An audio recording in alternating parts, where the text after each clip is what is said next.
লেখো সম্মানীয় ছাগলের মালিক। সম্মানীয় ছাগলের মালিক।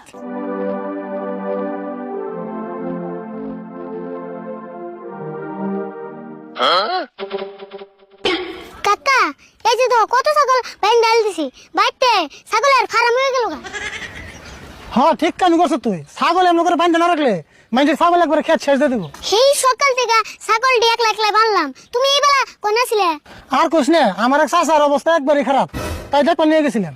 অবস্থা খারাপ কে? কি হয়েছে তোমার চাচার? কি হয়েছে মানে একবারে বিছনায় পড়ে গেছে গা। তাই নি? আচ্ছা তোমার চাচার ঘরের বাড়ি কি একবারে পাকা করা? হ্যাঁ পাকা করা, তাই কি? না ভাবলাম ভালো তো বিছনে পড়ছে, পাকের মধ্যে পড়ে গেল না একবারে হাতটাও ভেঙে যেত গা। হ্যাঁ কি করছ তুই? বিছনায় তো ঠাস করে পড়ে নাই, মেলা অসুখ হয়েছে থেকে বিছনায় থেকে উঠার না, তাই সে কইছি। ও অসুখ হয়েছে তাই